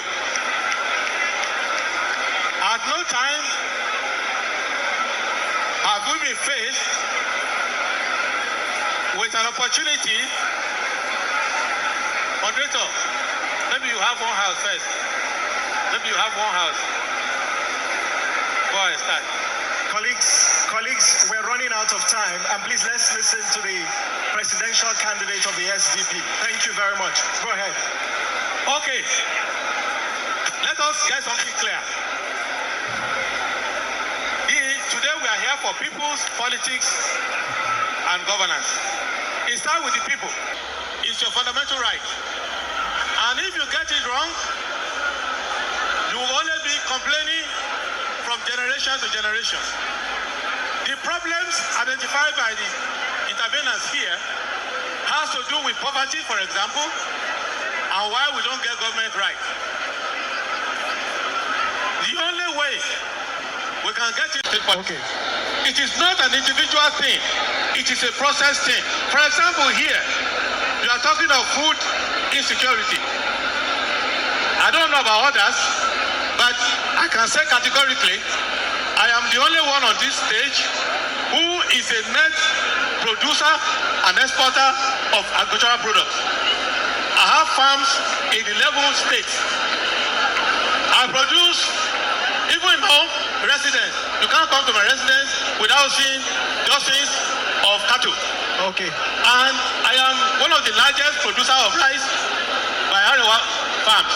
Okay. What I'm bringing out is that if you listen to my school brother, Governor Peter Obi, he's a net importer. He imports and sells. Next, and all those things that he does. No investment, personal in agriculture. No investment of the state in agriculture. Therefore, you cannot talk of food security by saying that we must do agriculture when you have had opportunity to do it, you don't do it. Next thing is that all the questions pertaining to institutional being strong and all of that, let me say one thing clearly. We don't have a government, not only the one who is there now, by President Tinubu. Since 1999, we have not had a government close to what we wrote in the Constitution as a government. Okay. So when you don't have a government, all the ideas you are bringing, using technology, we can disagree on policies. The nature of politics is that politicians, political parties will disagree on policies. Okay. But what you cannot disagree upon are three things. One, the method of forming a government by democratic elections. Two, the method of governing according to law. Appropriation Act must be obeyed. The priorities in Chapter 2 of the Constitution must be implemented. Three, there must be accountability and running away from corruption. If these are not your criteria, you will keep voting government after government, and the generation will pass away, and the problems that are simple to solve will remain with us for as long as possible. So your choice is to vote candidates and parties according to the issues and according to verifiable records. Thank you. Thank you very much, Governor. I'm only interested in two of the questions asked. One was from Dino Melai, my former friend. Yes. And he was asking, and I agree with him truthfully, that how are we going to protect our votes?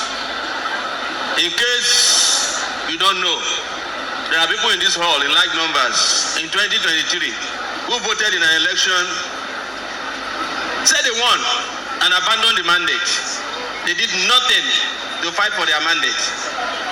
Don't make that mistake of voting for those kind of people again in your life. I'm serious. I am standing here. If anybody takes a vote on an election I won, the person will not be president of Nigeria. I can assure you that. Even if we take my life. And it is the reason why we must not rely on judges and lawyers to determine our elections. I came here because I was told that to win election in Nigeria, you must be friendly with lawyers and judges. We don't want our elections to go to your courts again. We must determine the winner of the election on the day of the election, so that the only thing a lawyer will do in an election is to help us swear in the winner of the election. Nothing more, nothing less. If we can't get that, we shut down the country until we get the right leader who won an election. Second question is technology. Somebody asked that nobody spoke about technology. I'm the only person who has spoken about technology here today. And somebody was describing the Maslow hierarchy of needs. The one you know is outdated. The Maslow hierarchy of our food production, food security, even the calculation of how much we make, revenue and how it is leaking, will be done by blockchain technology. We are no longer going to rely on men in Agbada to be doing our accounting. They are stolen enough. Finally, and I promise you, anybody who stole from Nigeria in the past, I will make them vomit it as the president of Nigeria. I will create a special account where you will vomit the money, and we will use it to train our children that you deprive of education. We will use it to pay. Don't stop me. When I'm talking about very important issues, you want to intervene. No, don't do that. We will use it to pay for our pensioners, our teachers, our soldiers. And ruin this country. We cannot be pretending that we will be friends with them when we are in government. Yes, we will be friends with you when you come forward, confess, and relinquish what you have stolen. But we will not be friends with you because you join our political party, which is what the ruling party is doing. By the way, some of the people on these people were part of the ruling party before. They can be APC tomorrow by the time you wake up. Vote for the guys who have ideas and who have the courage to protect their ideas and create a brand new country. Vote for Sowore, you will never regret it. Okay. No, I said start from Sowore. I didn't. Anyway, the audience, lest we forget, my friend, the vice presidential candidate for APM, lest we forget, is my friend, was DGSSS that tried to shut down the National Assembly. And I remember another friend of mine there, Bajabia Miller, I recall him trying to jump the fence at the onslaught of his men. So let's be careful what we pray for. Having said that,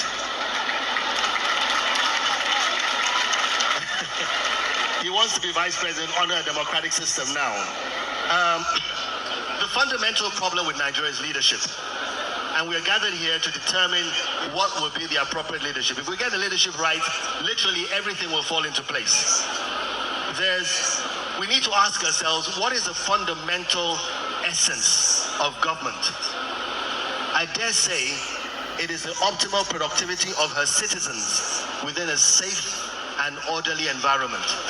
If that is the mission statement of every government, then it leads to the next question, ethnicity. We don't hate ourselves. The issue is inadequacy. You see, when there's not enough to go around, I've got to use what I've got to get what I want. So in the face of the broad and general inadequacy in our society, I'm going to pick my tribe as an advantage over yours, or over my competitors, or my religion. So if we are able to build a country that can adequately cater for all of us, who cares if you're from the north or the south, or you're Hausa, you're Igbo, or Efik, or what to you? So until we address that, the issue of inadequacies in our society, in our country, ethnicity, religion, and all that has to do with it will come to play. In my state, Cross River, there are 29 ethnic groups, and they play each other because there's not enough to go around. Okay. The next thing, Can this be the last, please? No, well, the last, please. Okay. Someone asked about coalitions. Let me say this. We operate a democratic system, fine, but there are two types of governance systems: the presidential, the parliamentary, and a hybrid sort of. The presidential works efficiently when there are two major parties, because there's an opposition. In the parliamentary system, you can have several parties, and that which has the majority in parliament produces the prime minister. But honestly, and I agree with this question, we all have to come together to operate the presidential system, not just this run of 27, but generally going forward. Okay. There was some sense in the government setting up SDP, NRC. Unfortunately, usually the parties that set up the government and not the government that sets up a party. So that was the twist there. But really, for our presidential system to work, there must be two major platforms. Thank you. Thank you very much. Can I? You have 2 minutes. 2 minutes. Distinguished ladies and gentlemen, permit me to do what I don't really believe in doing, but sometimes it gives me an escape route by stating that I stand on the already established protocol.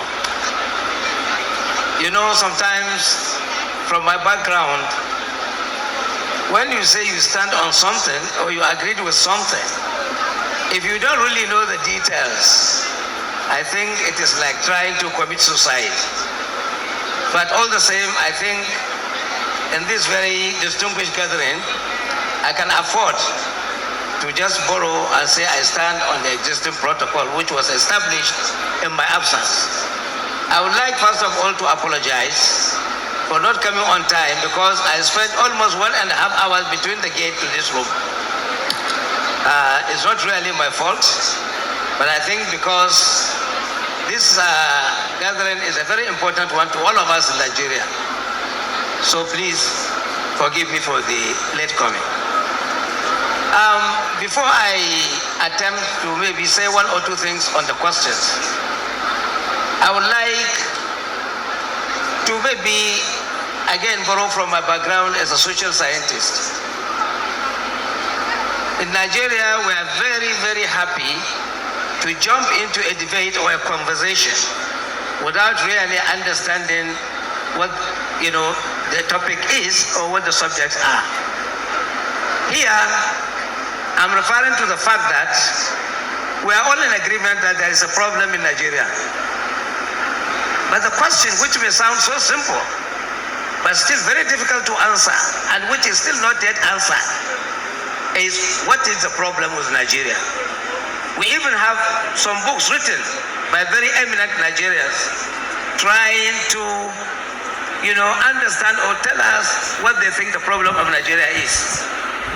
I was able to hear some issues being mentioned about corruption, ethnicity, religion, maybe injustice generally, and maybe to some extent also lack of adherence to the rule of law. But if we are really still to ask, have we gotten a definition of the problem with Nigeria? If we are not able to do that, maybe that is the starting point, especially for those of us in opposition. We seem to understand the problem, so to speak, but the way we act differently, which means our belief and our understanding of the problem is not really what we think it is. So maybe we'll try in the next couple of months, since the campaign has started, to do what Governor Peter Obi said, but I don't want to set another debate because we have been very close with him, even before I ventured into politics. In our convention in Bauchi about 2 weeks ago, I said as the chairman of that convention that we are set to reset. Now, I heard Mr. Peter Obi some few days ago when he gave a press conference talking about redesigning or resetting Nigeria. So at least you can see that the opposition are coming closer. And maybe there are a lot of other details that we may need to sit down and thrash out. But when you talk about 3 top priorities, sometimes I don't know what is sacrosanct about 100 days. I've been trying to follow 100 days since maybe the time I was in school. But then the argument being pushed forward don't seem to tally. Why 100 days? If someone is elected in Nigeria, is supposed to spend 4 years. But now somebody is saying 100 days. And there's no provision that if you don't really perform within the first 100 days, there is any sanction that is reserved for you. And we're not even near any election. Not even to talk of like the way they do in the United States midterm. Our election is first and last when the term expires. So but 100 days, to answer the question, the first and most important thing to do is to be able to pick people in the cabinet that have quality and that have capacity. Not people that you like or people that you feel should be close to you. We were there, we knew the major problem of democracy in Nigeria from the onset in 1999 has been continuous ignorance of security vetting reports being put forward to executives, whether at the state level or even at the federal level, where people that are about to be nominated to sensitive offices may not have a favorable vetting report, but they will still go ahead using their executive power to appoint them. And that is from day one that government has been doomed to fail. Okay. We have witnessed it, we have seen it. So of what essence is the vetting report? And again, in government positions, you have to really look at the background very well. Anybody that is being touted for appointment can be placed in government, but let him be placed properly. But taking a square peg in a round hole is not really the best for us. And again, within the first 100 days, the rhetorics about whether you want to reverse a major policy that has affected life or whether you want to sustain it, again, that is something that cannot be said in a superficial manner. Okay. It is something that ought to really be even subjected to a debate by the larger Nigerian society or community. Okay. And therefore, I think the way we go about setting up to start our administration whenever we win election, I think it should be revisited. Okay. And then lastly, no, it's fine. You've answered all the fine. questions. Okay. Lastly, due to time, I would like to say we have an issue in this country. It is not about the party in government or those in opposition. It is all of us. And what is that? We all know what is supposed to be done, but none of us, or few of us, are attempting to do it. And we are never questioned, and nobody questioned them, or nobody questioned us. And I think until we decided that yes, Nigeria is supposed to be an egalitarian society. Okay. All Nigerians must be equal before the law. Okay. Until we are ready to do that, we will remain at the station for a very long time to come. All right, thank you. But unfortunately, in this current dispensation, if we are able to get into government, definitely things must change. Thank you. Thank you very much. Oh, if it's not fair. No, if it's not fair. Governor Duke, Why should I accept something that is wrong? I agree with him. If it's not fair, I will not accept it. Doesn't mean it's court. I may not go to the court, but personally, I will not accept it. Governor Obi, I win. Lawrence.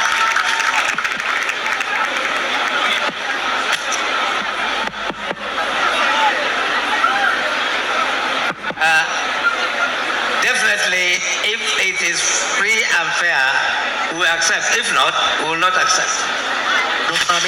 There will be no need for the question. We are the most tribalized candidates, if you look at where we're coming from. So we win. We are not Yoruba, we are not Igbo, we are not Hausa, we are Nigerian candidates. There is no way we can win if we don't fight. And there's no way we can lose since we are fighters. Yes, we will win. No, we will not accede if it's not free, fair, and credible. Thank you. Photo shoot for all of us. And Mr. Clement Umoese, please may you come up to make a presentation of the souvenirs to them. Please, can we just stay for the... No, wait.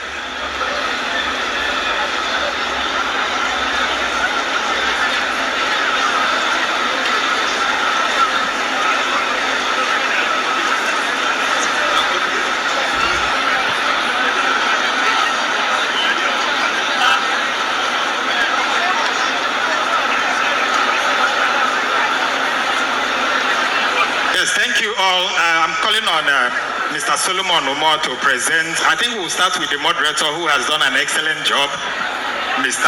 Toru Samson. This is his own? Yes. Okay. Where's the camera?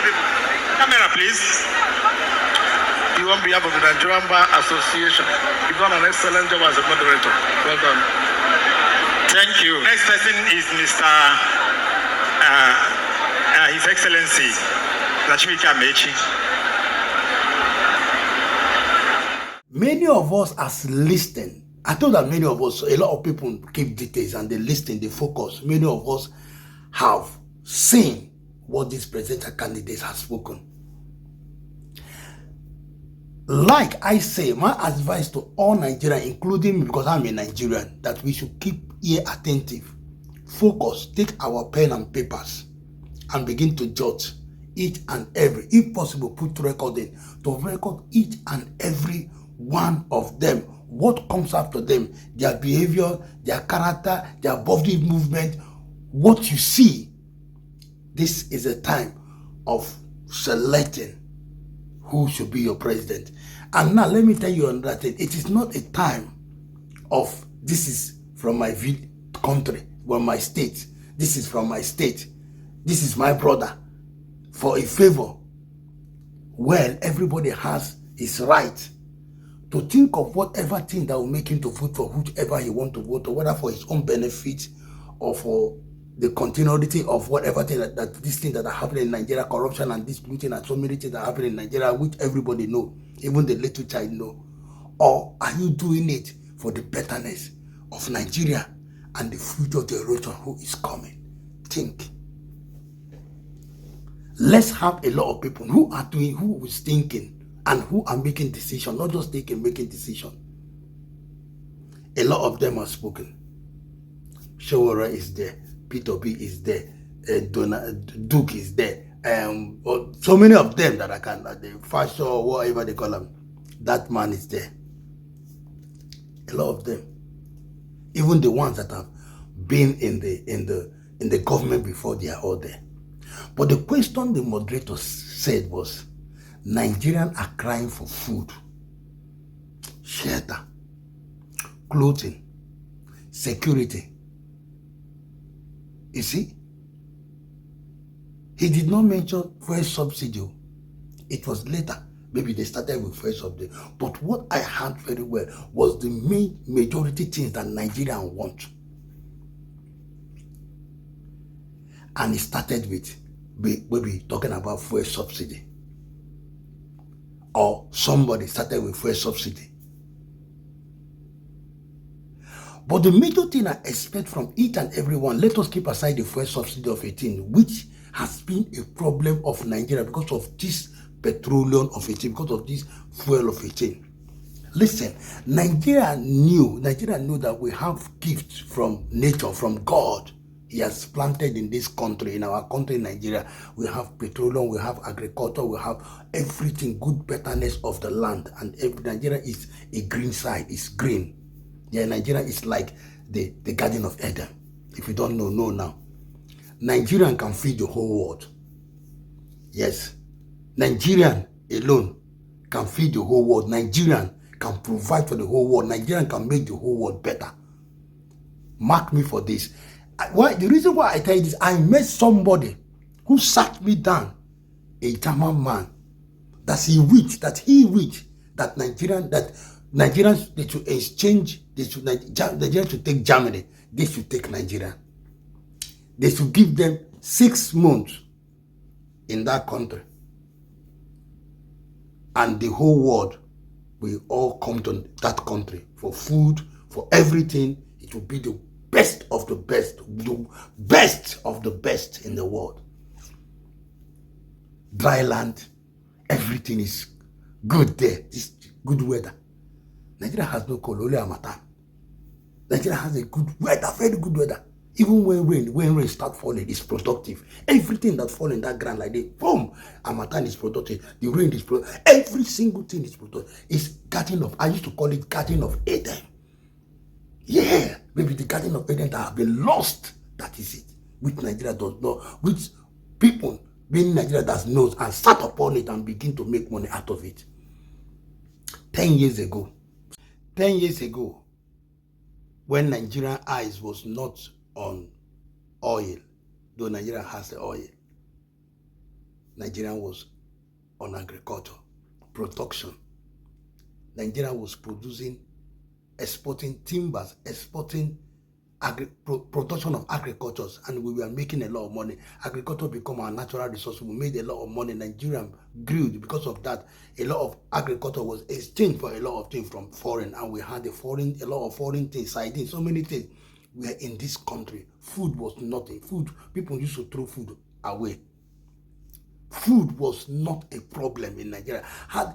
Before you even see Nigeria eat gari, it's hard. Before you see Nigeria eat gari was there, this was there, gari was there, everything. Like there was variety of food Because I was born then, there was variety of food. You want to eat sardine, you want to eat bread, you want to eat whatever, gari, whatever thing. You don't have to say, this is what we will eat, this is what I want to do. This, you have choice of eating what you want to eat. But not like now, that it got to a time that gari became breakfast in the morning.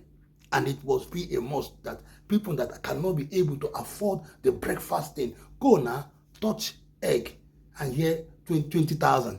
The last time I came to Nigeria, egg was almost 10,000. Egg. Just little amenities for Nigeria to eat. Conference, all this breakfast thing, you can never, hardly Nigeria have eaten breakfast. Hardly at Nigerians are eating, unless big man now. If you carry, did I carry egg? Did I bought egg like two? People were screaming and say, boss, please, I had to start sharing it. Bread, whatever. Those common amenities, things I used to eat before. Come there, all those things. You cannot easily get it. It is bad. It is bad. So what am I saying in essence? If I am to be those people, the first thing that I will do, the first thing Nigeria has suffered, yeah, any of you, I expect each and every one of you, because of the rate of suffering, poverty in Nigeria, you have to first of all leave that security, leave, I will not say leave that, just buy some things down. I'm not going to mention those things first. Buy them down. The first thing, a president, whoever that will be the president of Nigeria, whoever that Nigeria will select, and I pray that Nigerian vote will count. And I will tell Nigeria how your vote will count. Listen, this video is going to be long. Have patience to listen to it. First of all, I have understood a lot of things when I came to foreign land. Long time ago, I did not come to Nigeria. I did not come to foreign land just because Nigeria was suffering. No, because I was not there. I got scholarship. I came here. Even during the time Nigeria was still enjoying, I was here. I was here when Nigeria started suffering. When everything turned around. Abasanjo. So that's what they call that man. I will remember his name. Yeah. That was the man who made Nigeria how Nigeria entered into poverty, suffering. Yeah, into poverty and suffering. You understand me? So now, the first thing that a person that really have the mind of Nigerian, that love Nigerian, that do not care whether it's Igbo, Hausa or Yoruba or minority or whatever, the first thing that you have to do is to create benefit in Nigeria. Create benefit and let money enter the pocket of Nigeria. Because let's say nearly the whole of Nigeria is unemployed now. If you have 100% and 90% of them or 99% of them, only 1% is working, you don't even have employment, you have unemployment. So the best is create benefit. Now the question is, where will the money come from? We don't have strong power of taxpayers. Now listen, let's go back. Now that is now where we go back to the government services. The government have their own work. They have the government school, they have the federal, they have this and that, they have all government things, works and housing, so many things. We manage from the government every thing that comes first of all, because Nigeria is Dawaru. So now we have to go into that pulse of the government. That's how they do. Go into the pulse of the government. Wherever the government have saved, what revenue that comes from the government now, that's what the government will use to create benefit for each and every world, each and every Nigerian that are not working, to reduce crime in the country. Create the benefit. You find means of creating benefit. Now, which like Nigeria, when Nigeria is not producing, but the government used to get money. They borrow money. Yeah, now borrow money and create and pay your people, give your people. Yeah, you borrow money. You have oil block. You have oil block. You have everything. You can sustain yourself. You look very nice, but your people are suffering and hungry. So why will crime not be there? To reduce the crime, first of all, let money be in the pocket of it. Create benefit, unemployment benefit, child benefit, this benefit. Create those benefits. Start paying Nigerians. By the time we create unemployment, and Nigerians, all of them, just like the way they did. Okay, now let me tell you. See what, like I'm saying, create benefit. You create benefit to a country like this that are scattered, because everything has scattered. And it's not done by them. It's not caused by cities, it's caused by the people who is up there. from the people who started it to where it has eaten up to the day. So whatever thing that happened to that country now is not the people, it is the government who caused it. So for now, to adjust everything, to stop all these things, to stop all this terrorism, all this poverty, all these and things that are happening, which we know, criminality, all these crimes that are happening in Nigeria, to reduce it to at least 5% or 5% of the. Now, the first thing you need to do, the country has scattered. Now, the country has scattered, but the government is still getting money. They know how to get the money. What you do is create benefit, unemployment benefit, child benefit, unemployment benefit, and child benefit, which is very important. And also food bank. You see, food bank. These three things you create. Then when you create these three things, you create benefit for unemployment and child benefit. Then you create what? You create food bank. These three things. Then you make sure that that way when you create a job center, that way you can every single real Nigerian that are Nigeria born into Nigeria, that are reborn Nigeria or naturalized one way that has Nigeria the same, we all register in that place. They will have each and every community, but here they call it Borom. Each and every local community, local state, local community, local government, we have this job center.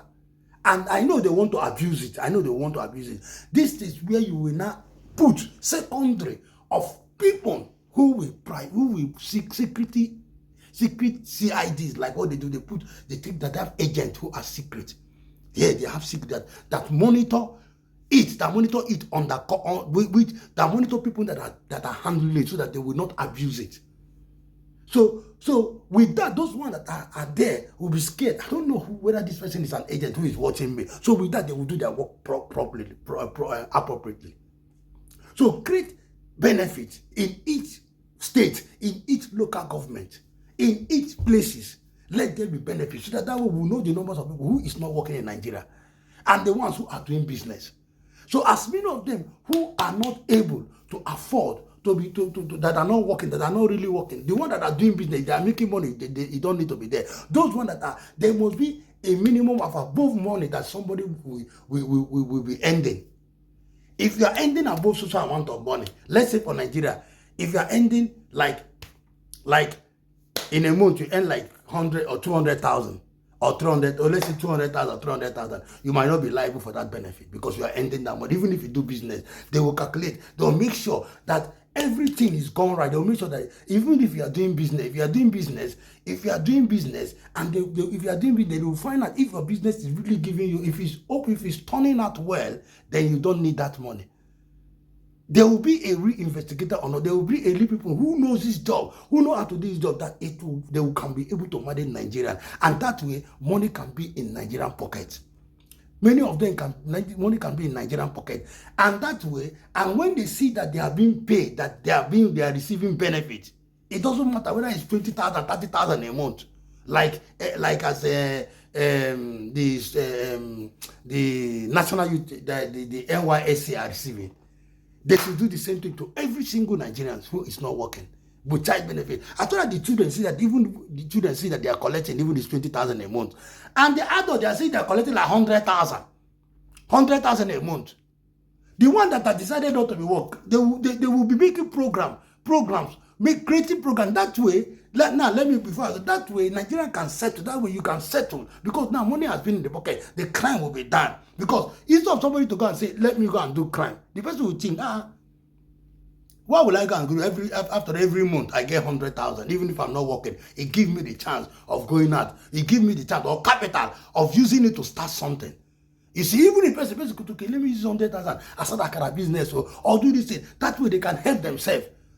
And when they go above that money, they are no longer entitled. When you are above a certain kind of money, they have to put the rate of money that people have to get in the country not to be entitled to that. Not everyone be entitled. Those ones that are really being touched by the economy are the ones that are entitled for that. And when they are able to stand up, they will and able to get to, if they pass the duration, the amount that they should get, they will have to leave the place.